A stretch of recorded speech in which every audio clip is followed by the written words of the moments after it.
कभी कभी ज़िंदगी आपको अचानक से एक ऐसी जगह ला के खड़ा कर देती है जहाँ पे आपको फ़ौरन से उसी वक्त सिर्फ़ और सिर्फ पैसों की ज़रूरत होती है। ना किसी की हमदर्दी की, ना किसी के साथ की, सिर्फ पैसों की। ऐसे वक्त में एक इमरजेंसी फ़ंड आपको बहुत सारी परेशानी और किसी दोस्त या रिश्तेदार के आगे हाथ फैलाने से बचा सकता है।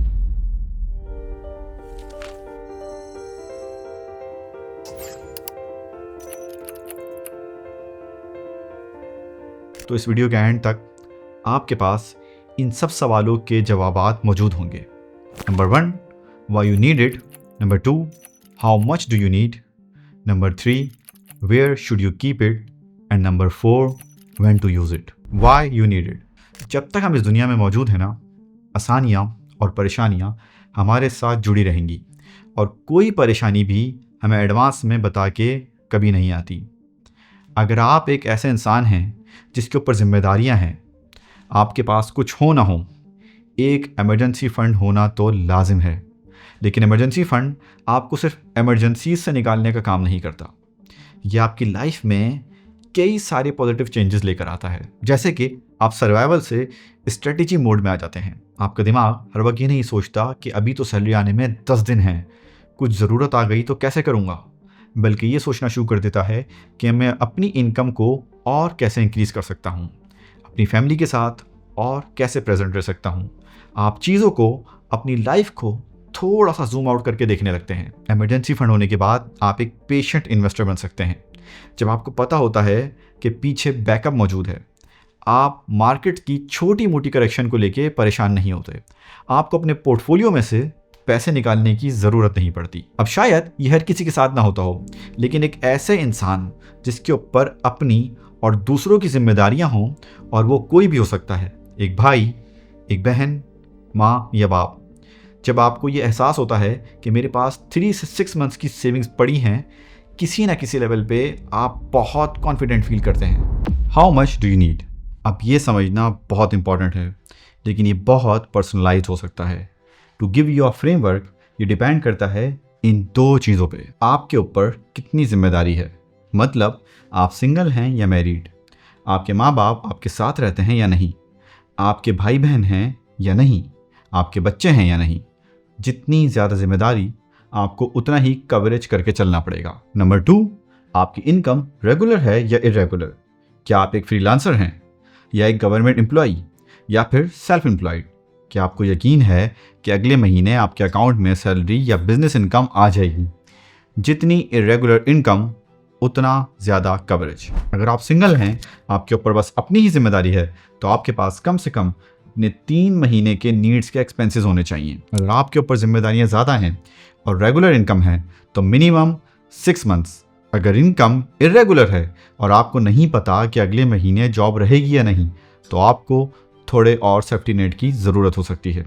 अब इसे कैलकुलेट करने के लिए आप अपनी नीड्स को 3, 6 या 12 मंथ से मल्टीप्लाई कर लें। नीड्स में आपका rent, utilities, groceries, school fees, transport हो सकते हैं। तो समझने के लिए एक एग्जाम्पल ले लेते हैं। For example, rent 45,000, groceries 30,000, utilities bill 30,000, transport 15,000, school fees 10,000। Total monthly बना 1,30,000 multiply by 3 is equal to 3,90,000 PKR। ये आपका एक स्टार्टर इमरजेंसी फंड हो सकता है। अगेन, ये नंबर सिर्फ समझने के लिए हैं। आप अपनी नीड्स के हिसाब से इसे कैलकुलेट कर सकते हैं। हो सकता है कि किसी के लिए ये 3 महीने का नंबर सिर्फ 50,000 हो, किसी के लिए 1 लाख और किसी का 10 लाख। और एक बार आप इस 3 महीने के मार्क पे पहुंच जाएं, तो कोशिश करें कि इसे 6 महीने और 1 साल तक ले जाएं। मतलब 130,000 इंटू 6 और 130,000 इंटू 12। ये 6 to 12 मंथ्स का इमरजेंसी फंड आपको किसी भी बड़ी परेशानी से बचाने के लिए काफ़ी है। मैं पर्सनली 1 ईयर की नीड्स का इमरजेंसी फंड हमेशा अपने पास रखता हूँ। Where should you keep it. तो इसे रखना कहाँ है। अब इमरजेंसी फंड का असल मकसद है कि वो आपके पास रेडिली अवेलेबल हो। अगर इमरजेंसी फंड आपके पास रेडिली अवेलेबल नहीं है, तो वो किसी काम का नहीं है। आप इसे किसी शरिया कंप्लाइंट सेविंग्स अकाउंट में रख सकते हैं या किसी ऐसे मनी मार्केट म्यूचुअल फंड में जो आपको ऑप्शन देता हो फॉरेन रिडेम्पशन का। मैंने पिछले दिनों कहीं पढ़ा था कि कुछ म्यूचुअल फंड्स अब आपको एटीएम कार्ड भी देते हैं। तो अगर आपको कोई ऐसा म्यूचुअल फंड पता है जो आपको फॉरेन रिडेम्पशन का ऑप्शन देता है, वो एक बहुत ही ज़बरदस्त ऑप्शन है। लेकिन आप इसे इक्विटी में मतलब स्टॉक्स में हरगिज़ नहीं इन्वेस्ट कर सकते। अब आप बोलेंगे कि अम्मार भाई फिर इन्फ्लेशन, रिटर्न्स, वो सब कहाँ गया? देखो मेरे दोस्त, इमरजेंसी फंड बनाने का मकसद यही है कि आप अपने पोर्टफोलियो को लॉन्ग टाइम कंपाउंड कर सको। इवन तो आपको इमरजेंसी फंड पे शायद बहुत ज़्यादा रिटर्न ना मिले और आप उसे इन्फ्लेशन से शायद उतनी अच्छी तरह से नहीं बचा पाओ, लेकिन आपके मेंटल पीस, क्लैरिटी और लॉन्ग टर्म वेल्थ बिल्डिंग के लिए इमरजेंसी फंड का होना लाजमी है। कुछ चीज़ों के रिटर्न्स फाइनेंशियली नहीं, इमोशनली पॉजिटिव होते हैं। व्हेन टू यूज़ इट, इसका मैं आपको बहुत ज़बरदस्त फ्रेमवर्क देता हूँ। आपने अपने आप से 3 सवाल करने हैं जब भी आपको ऐसा लगे कि ये काम जो है वो इमरजेंसी फंड से होगा। नंबर 1, क्या ये काम अनएक्सपेक्टेड है? नंबर 2, क्या ये काम ज़रूरी है? एंड नंबर 3, क्या ये काम फ़ौरन करना है? अगर इन तीनों सवालों में से 2 का जवाब हाँ है तो आप अपने इमरजेंसी फ़ंड को यूज़ कर सकते हैं। अगर नहीं तो फिर इसका मतलब आपको इमरजेंसी नहीं है। आपकी वांट्स पे इमरजेंसी फ़ंड बिल्कुल भी खर्च नहीं हो सकता। हाँ, लेकिन किसी दोस्त, किसी रिश्तेदार की मदद के लिए आप इसे बिल्कुल यूज़ कर सकते हैं। वो पैसा ही क्या जो ज़रूरत पे किसी के काम ना आ सके। अब एक बार जब आप इमरजेंसी फ़ंड यूज़ कर लें तो जितना भी यूजेज हुआ है आपने उसे रिप्लेनिश ज़रूर करना है किसी और जगह पैसे इन्वेस्ट करने से पहले।